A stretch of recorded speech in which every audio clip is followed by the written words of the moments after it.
Hello students, welcome again to all of you in this channel. This is your mentor Nasir Yusuf और आज जो topic हमने discuss करना है that is functioning of kidney. और ये जो फंक्शनिंग ऑफ किडनी है that is related to nephron. Last time हमने जो टॉपिक डिस्कस किया था that was structure of kidney और उसमें ख़ास तौर पर हमने डिटेल में उसका फंक्शनल यूनिट डिस्कस किया था नेफ्रॉन। ठीक है जी। तो अगर तो आपको नेफ्रॉन का टॉपिक याद नहीं है या आइडिया नहीं है या आपने अंडरस्टैंड नहीं किया तो फिर आपको ये टॉपिक इतना समझ नहीं आएगा। ठीक है। तो इस टॉपिक को अंडरस्टैंड करने से पहले आपने करना क्या है कि नेफ्रॉन वाले टॉपिक को एक दफ़ा आप पढ़ लें, उसे अंडरस्टैंड कर लें। ठीक है। फिर ये टॉपिक आपके लिए काफ़ी ईजी हो जाएगा। ठीक है। अगर आप डायरेक्ट पढ़ेंगे तो आपको चीज़ें समझ नहीं आएंगी। तो आते हैं अपने टॉपिक की तरफ, that is functioning of kidney. हम डेफिनेशन या फंक्शन इसका पहले डिस्कस कर चुके हैं कि किडनी का जो फंक्शन है दैट इज यूरिन फॉर्मेशन।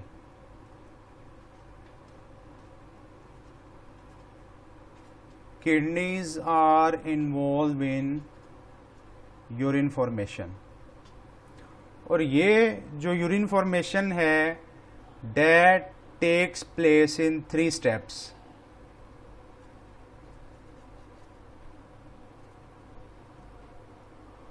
ये जो यूरिन फॉर्मेशन का प्रोसेस है ये 3 स्टेप्स में होता है। कौन से 3 स्टेप्स हैं उनको हम डिस्कस कर लेते हैं। अब इन 3 स्टेप्स में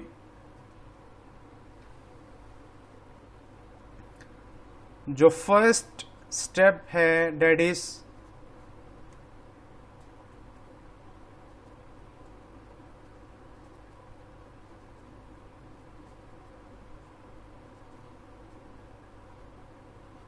pressure filtration. The first step of urine formation is pressure filtration.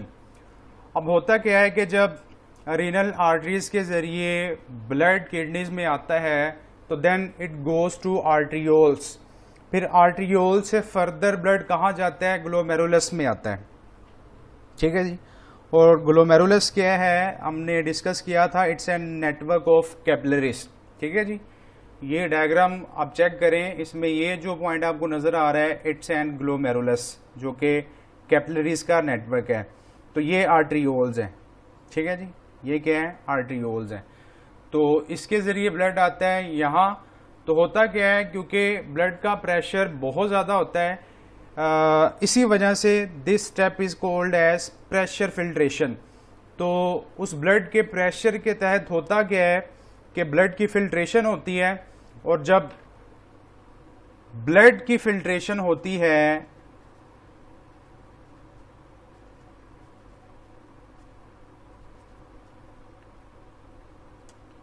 तो इस फिल्ट्रेशन में जो वेस्ट कंपोनेंट हैं वो जाते हैं इनटू वोमेन्स कैप्सूल, जिसमें क्या होता है? Water, salts, glucose and urea. जब ब्लड की यहां फिल्ट्रेशन होती है तो जो वेस्ट कंपोनेंट हैं वो इस कैप्सूल में आ जाते हैं जिसमें वाटर प्रेजेंट होता है, सोल्ट्स, ग्लूकोज एंड यूरिया। याद रखें कि ये जो ब्लड की फिल्ट्रेशन हो रही होती है ग्लोमेरुलस के अंदर, इसमें से ब्लड सेल्स और प्रोटीन्स के जो मॉलिक्यूल्स हैं वो फिल्टर नहीं होते। क्यों फिल्टर नहीं होते? कि उनका जो साइज है वो लार्ज होता है। ठीक है। That's why they can not pass to these capillaries. ठीक है जी। अब ये जो वाटर, सोल्ट्स और यूरिया इससे फिल्टर होते हैं, इनको नाम दिया जाता है ग्लोमेरुलर फिल्ट्रेट का। ओके। ये जो वाटर है, सोल्ट्स हैं, ग्लूकोज और यूरिया, ये कहां से आ रहे हैं? From glomerulus. ठीक है जी। और जैसे ही ये फिल्टर होके आते हैं इनटू बोमेन्स कैप्सूल तो इनको क्या नाम दिया जाता है? मेरुलर फिल्ट्रेट का। ठीक है, इट्स एन इंपॉर्टेंट टर्म, आपने यहाँ रखनी है कि ये फिल्ट्रेट क्या है। देन है जी इसका second step and that is called as selective reabsorption. The second step of urine formation is called as selective reabsorption. अब होता क्या है कि ये जो फिल्ट्रेट है, ठीक है, ये जो बना है, इसी का जो 99% पार्ट है वो दोबारा रीएब्जॉर्ब होता है। ठीक है जी, और वो दोबारा रीएब्जॉर्ब किस में होता है? वो दोबारा रीएब्जॉर्ब होता है into blood vessels, into blood capillaries जो रीनल ट्यूब्यूल के राउंड होती हैं। ये एक सिंपल स्ट्रक्चर है नेफ्रॉन का, लेकिन इसका जो कॉम्प्लेक्स स्ट्रक्चर है उसमें ये होता है कि इसके राउंड उन्होंने ऐसे कैपिलरीज भी दिखाई होती हैं, ब्लड वेसल्स भी दिखाई होती हैं। तो होता क्या है कि रीनल ट्यूब्यूल से 99% ये जो फिल्ट्रेट है वो किस में रीअब्जॉर्ब होता है? इन ब्लड वेसल्स के अंदर होता है जो इसके अराउंड होती हैं।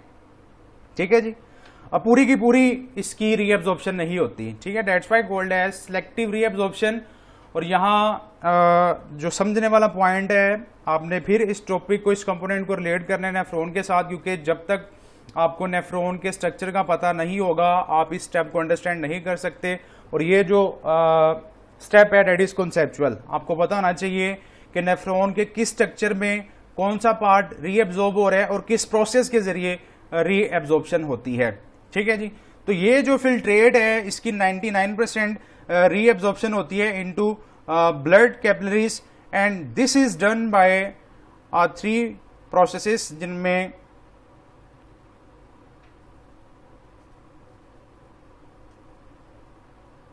डिफ्यूजन है, ऑस्मोसिस एंड एक्टिव ट्रांसपोर्ट। अब इसका फर्स्ट कंपोनेंट हम डिस्कस कर रहे हैं कि जो सिलेक्टिव रीअब्जॉर्प्शन है वो किसके जरिए होती है? वो डिफ्यूजन के जरिए होती है, ऑस्मोसिस के जरिए होती है और बाय एक्टिव ट्रांसपोर्ट होती है। होप सो कि आपको इन टर्म्स का आइडिया है। ठीक है जी, अब किन चीजों की रीअब्जॉर्प्शन होती है? खास तौर पर वाटर, सोल्ट्स और ग्लूकोज। ठीक है, इनकी रीअब्जॉर्प्शन होती है। अब जरा यहां दोबारा से नेफ्रॉन के स्ट्रक्चर्स को हमें देखना पड़ेगा। हमने डिस्कस किया था कि जो सबसे पहला पार्ट है वो था जी proximal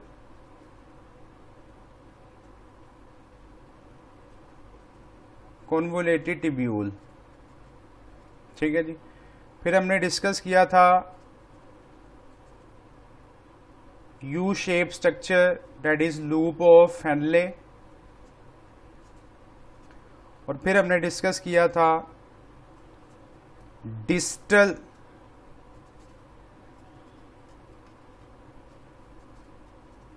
convoluted tubule.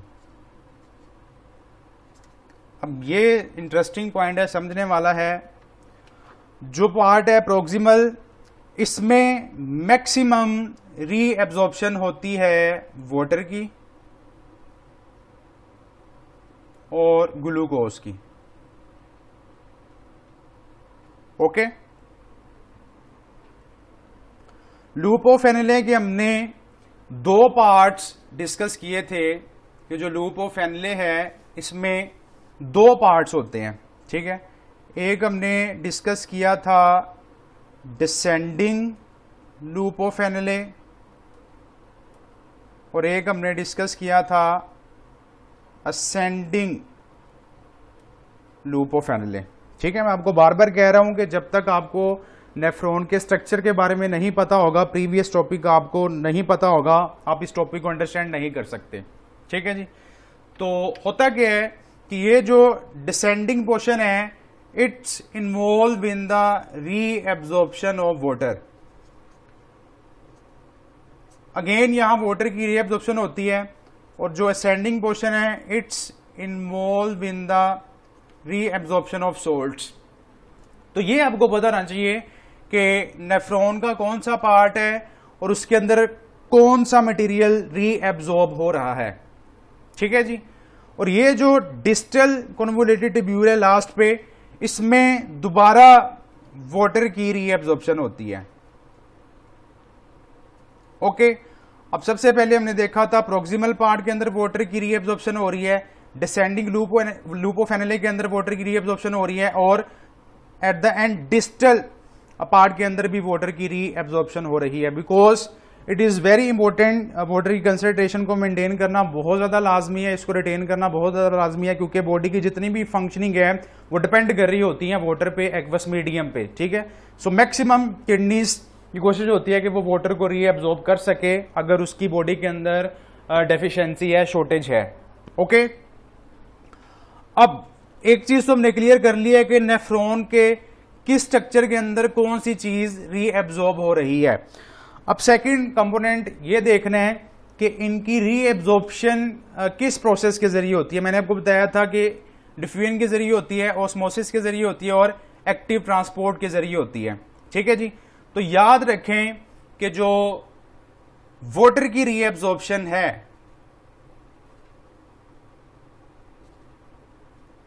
That is done by osmosis, important points हैं ये इसमें।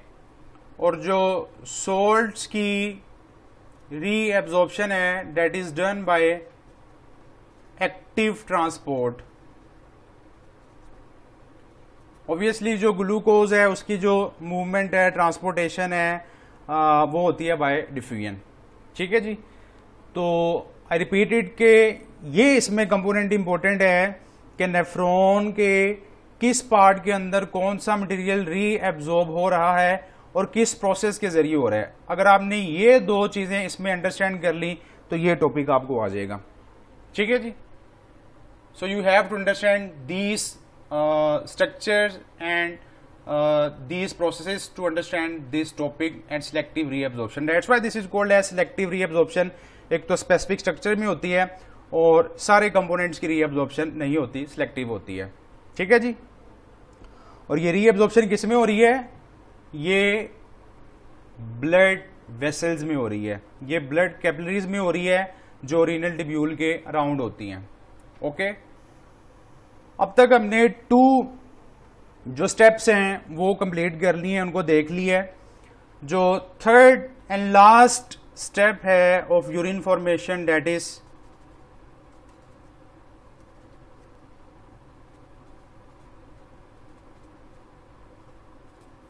Tubular secretion. अब सिलेक्टिव रीएब्जॉर्प्शन में हमने ये देखा था कि जो रीएब्जॉर्प्शन है वाटर की, सोल्ट्स की, डिफ्यूजन की, वो किसमें हो रही है? Into blood vessels, into blood. अब यहां जो काम होगा, प्रोसेस होगा, वो उसके ऑपोजिट होगा। मैं आपको पहले से क्लियर करता जाऊं कि यहां जो प्रोसेस होगा वो उसके ऑपोजिट होगा, यानी कि यहां ब्लड वेसल से जो वेस्ट कंपोनेंट है वो किसमें आ रहे होंगे? रीनल ट्यूब्यूल में आ रहे होंगे। ठीक है जी। तो होता क्या है कि जो डिफरेंट आयंस होते हैं, यूरिया,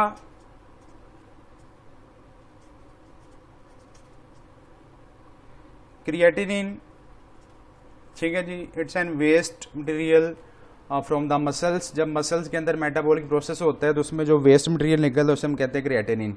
ठीक है, आयंस होते हैं, यूरिया होता है, ठीक है, इसमें वाटर होता है।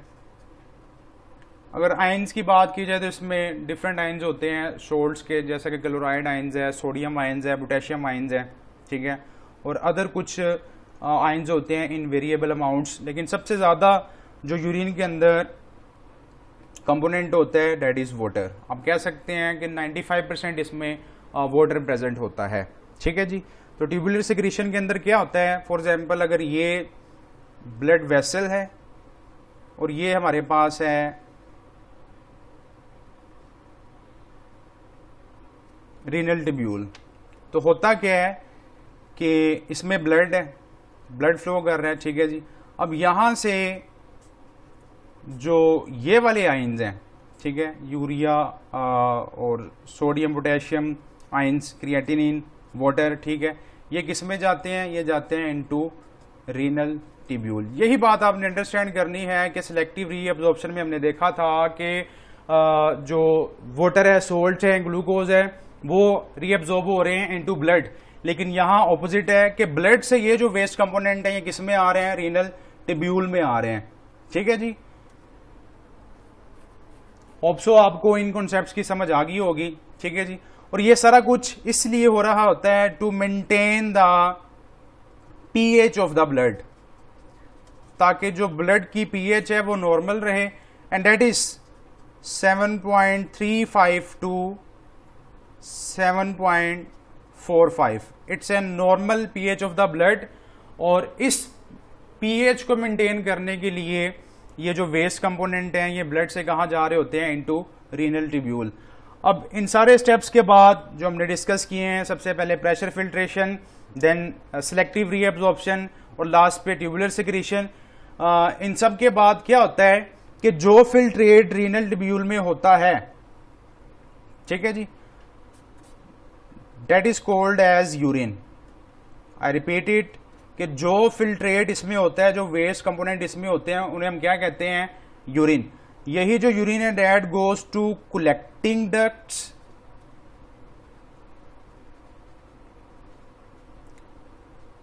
एंड हमने पढ़ा था पेपिलरी डक्ट्स। ठीक है, पेपिलरी डक्ट्स के बाद ये जो है इट गोज टू पेल्विस या रीनल पेल्विस, रीनल पेल्विस में जाता है, and then goes to ureter, then into urinary bladder and into by urethra it goes outside. तो ये कैसे यूरिन बनता है और कैसे इसकी ट्रांसपोर्टेशन होती है ये हमने देखा है। ठीक है, जो हम स्टार्ट से पढ़ते आ रहे थे कि किडनीज का फंक्शन होता है urine formation by blood filtration, तो वो आज हमने डिस्कस किया है कि किन स्टेप्स के जरिए होता है और कैसे होता है। ठीक है जी, अगर हम बात करें यूरिन की, तो ये जो हमने देखा था कि 99% चीज़ें रीअब्जॉर्ब हो जाती हैं। ये जो यूरिन पीछे बचता है that is only 1% part of the filtered volume, यानी कि वो जो स्टार्ट में हमने पढ़ा था कि उसमें वाटर होता है, ग्लूकोज होता है, सोल्ट्स होते हैं, यूरिया होता है, उसमें 99% तो रीअब्जॉर्ब हो जाता है, और रिमेनिंग जो यूरिन बनता है that is only 1% part of that component जो फिल्ट्रेट हुआ था। ठीक है जी, और अगर हम एक एवरेज एडल्ट की बात करें तो 1.4 लीटर जो यूरिन है वो पर डे प्रोड्यूस होता है बाय एनी एडल्ट पर्सन। ठीक है जी, so that is all about functioning of kidney, that is very important component, conceptual है। और एट द एंड मैं फिर आपको बता दूं कि जब तक आपको नेफ्रॉन के स्ट्रक्चर की अंडरस्टैंडिंग नहीं होगी आप इस टॉपिक को अंडरस्टैंड नहीं कर सकते। ठीक है जी, बेस्ट ऑफ लक एंड खुदा हाफिज।